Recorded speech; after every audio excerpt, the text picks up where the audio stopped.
The internet has a problem with heroes. We love creating them, inflating them, and turning complex human stories into simple myths. And nowhere is this more apparent than in the legend of Marcia Lucas. According to popular narrative, Marcia Lucas, George Lucas's ex-wife and Oscar-winning editor, single-handedly saved the original Star Wars trilogy. She was supposedly the only person brave enough to tell George no, the secret genius behind every great decision, and her absence from the prequels is allegedly why they failed. But here's the thing. Marcia Lucas herself has rejected this narrative. Today, we're diving deep into the real story of one of cinema's most important editors, because the truth about Marcia Lucas is far more fascinating than the fiction, and understanding it reveals something profound about how great films are actually made. The woman behind the myth. Let's start with Marcia Lucas, in her own words, speaking about her contributions to Star Wars. "I wouldn't think so. I definitely made scenes work. I made the in-battle work. I definitely had a lot to do with making it work. But I wasn't the writer, and I wasn't the director, and I didn't come up with the creative names. Darth Vader, Luke Skywalker, all those names are classics. George came up with all of it, using his amazing imagination. This is a professional, setting the record straight about her own work. Yet somehow, the internet mythology has grown so massive it threatens to eclipse her actual accomplishments. And here's the cruel irony. By inflating Marcia's contributions beyond what she actually did, we're diminishing the genuine artistry of film editing itself. We're turning craft into magic, collaboration into single-handed salvation. The real Marcia Lucas deserves better than that. The creative partnership that actually existed. Before Star Wars existed, Marcia and George Lucas had already established their creative dynamic through two crucial films. And it wasn't the "she always corrected his mistakes" relationship that popular culture imagines. THX 1138 was George's experimental vision. Cold, somber, deliberately alienating. Marcia worked on it, but she didn't believe in it. She found it emotionally uninvolving and told George so. His response? Defensive anger and a sarcastic promise to make something that would actually connect with audiences. That film became American Graffiti. Here's what's fascinating. George and Marcia edited the early cuts together, but George maintained final creative control and personally edited the final cut. The result?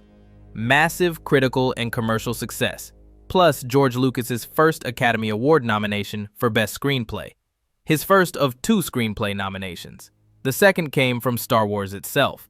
This completely undermines the narrative that Marcia had to rescue George's writing in the editing room. The man could clearly craft compelling screenplays on his own. But there's something else crucial here. George's brutal experience with studios cutting his films against his wishes on both THX 1138 and American Graffiti drove his obsession with maintaining complete editorial control. This wasn't paranoia. It was hard-earned wisdom that would define his approach to Star Wars and every subsequent project. What really happened on Star Wars? Now we get to the heart of the matter. And the first surprise? Marcia Lucas wasn't even the original editor of Star Wars. Budget constraints forced George to initially hire John Jemison, but when Jemison became difficult and uncooperative, George brought in Marcia as a replacement midway through production.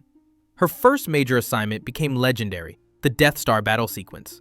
While George was frantically managing Industrial Light and Magic's chaotic post-production process, dealing with budget overruns, technical problems, and looming deadlines, Marcia worked largely independently for 8 weeks on what would become one of cinema's greatest action sequences, and she absolutely nailed it.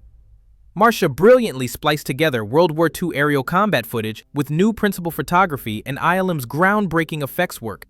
She created visceral tension through rapid cutting, building suspense through rhythm and pacing.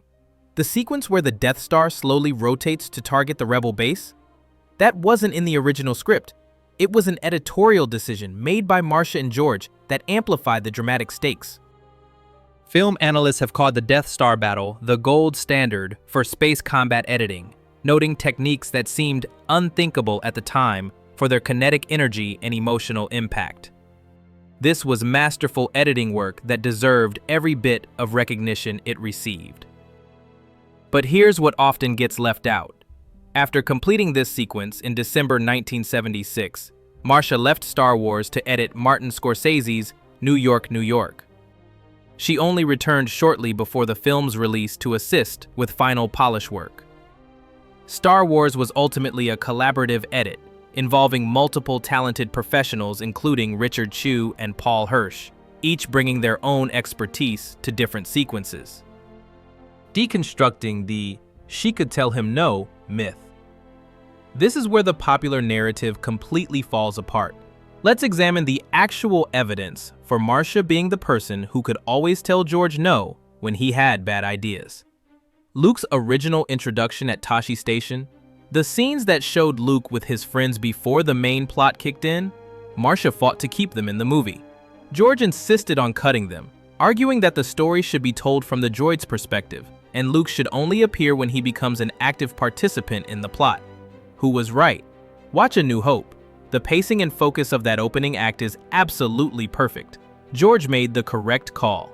The original Jabba the Hutt scene with Harrison Ford? Once again, Marcia lobbied to keep it in, joined by Ford himself. George wanted it cut due to pacing issues and the unconvincing appearance of Jabba's alien cronies. Again, George was right. That scene disrupted the film's momentum and added nothing essential to the story. But here's where it gets really interesting. In later interviews, Marcia completely contradicted her earlier position, claiming she was staunchly against both the Tosche Station and Jabba scenes, calling them terrible and unnecessary. So which version is true? The contemporary accounts suggest Marcia wanted to keep these scenes, while George's instincts told him to cut them. Her later claims might have been influenced by decades of fan backlash against these scenes when they appeared in the special editions. This pattern suggests that Marcia's memory of specific editorial decisions has become somewhat unreliable over time. Hardly surprising given the decades that have passed, but it certainly undermines the idea that she was consistently the voice of superior judgment. The one crucial story contribution. There is one major narrative decision where Marcia's input proved absolutely crucial: the death of Obi-Wan Kenobi. When George was considering how to raise emotional stakes by having a main character injured, Marcia suggested the ultimate sacrifice instead. This wasn't just good storytelling advice. It was the decision that gave Luke's journey its deepest emotional resonance and personal stakes. This was brilliant story instinct, and it fundamentally improved the film.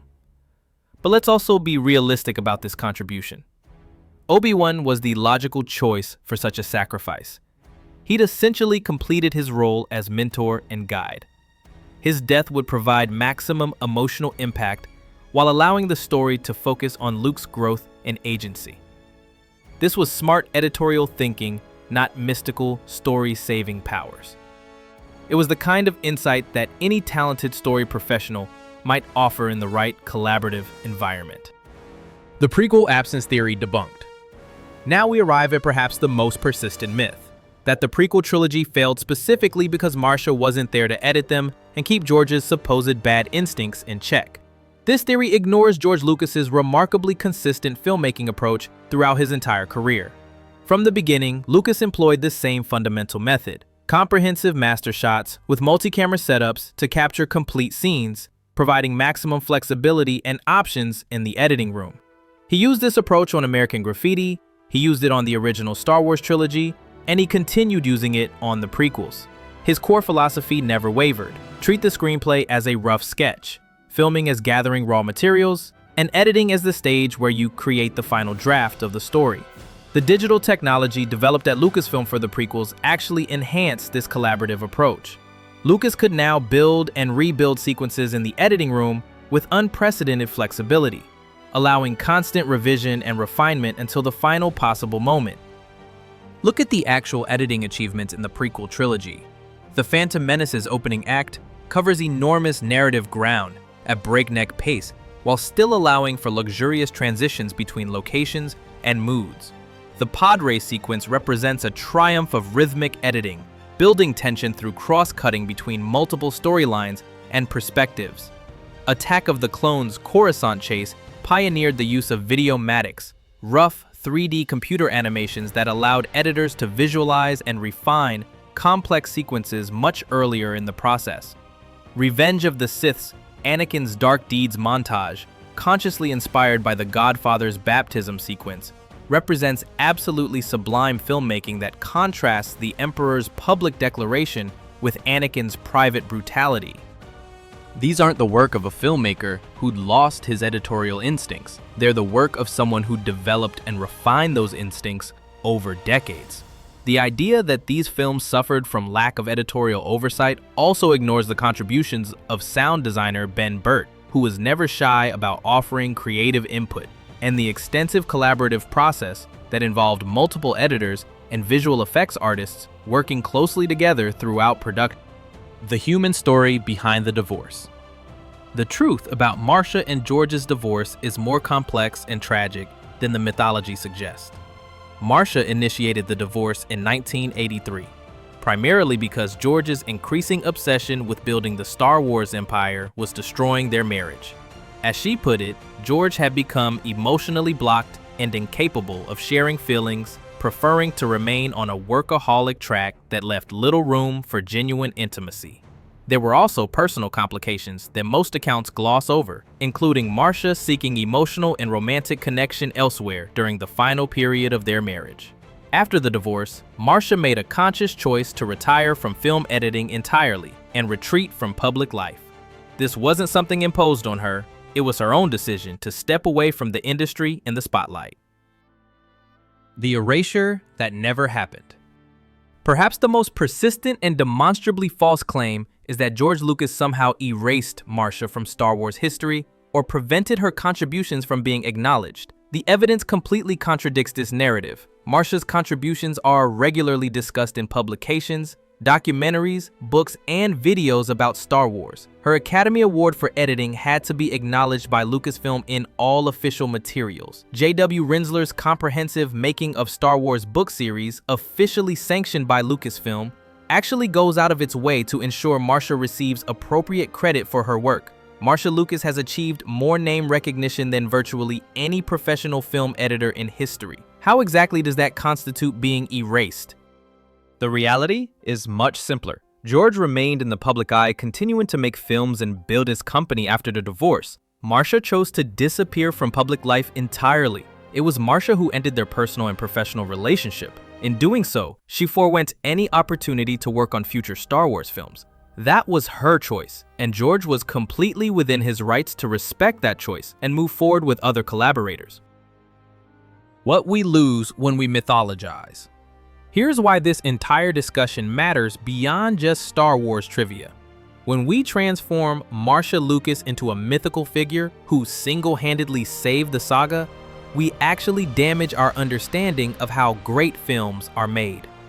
Professional film editing isn't magic, it's craft. It's understanding rhythm, pacing, emotional beats, and how to assemble disparate pieces of footage into compelling narrative flow. It requires technical expertise, artistic sensitivity, and collaborative instincts. Marcia Lucas was exceptionally skilled at this craft. She deserved her Oscar.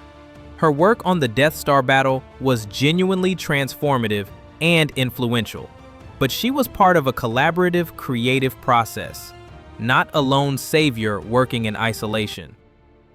When we insist on turning complex collaborative achievements into simple stories about individual heroes, we diminish everyone involved. We reduce George Lucas's genuine talents as a writer, director, and editor. We ignored the contributions of other editors like Richard Shue and Paul Hirsch. We overlook the crucial work of sound designers, composers, visual effects artists, and dozens of other professionals. Most importantly, we lose sight of how great filmmaking actually works. The real legacy and lessons. The authentic story of Marcia Lucas is actually more impressive and more instructive than the myth. She was a highly skilled professional who made significant contributions to cinema history. She helped create some of the most emotionally resonant and technically accomplished sequences in the Star Wars saga. Her work on the Death Star battle established templates for space combat editing that are still influential today. And she accomplished all of this as part of a collaborative team, not as a secret puppet master pulling strings behind the scenes. We don't need to inflate her contributions beyond reality to appreciate her genuine talent. We don't need to diminish George Lucas's abilities to celebrate hers. We don't need to create false narratives about erasure and hidden influence to acknowledge her important place in film history.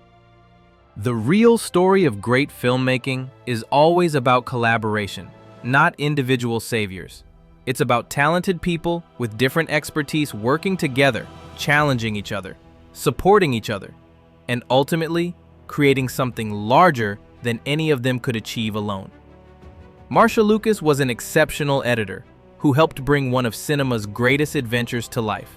Her technical skills, emotional instincts, and collaborative spirit contributed to sequences that have thrilled audiences for nearly half a century. That legacy speaks for itself. We don't need to mythologize it or distort it. Because here's what I've learned from researching this story. The truth about great creative work is always more complex, more human, and ultimately more inspiring than any simplified myth. Great films aren't saved by secret heroes working in the shadows. They're built by teams of professionals who bring their individual talents together in service of a shared vision. And that's a much more interesting story than any legend. Sometimes the real story is better than the myth, and in the case of Marcia Lucas, it definitely is.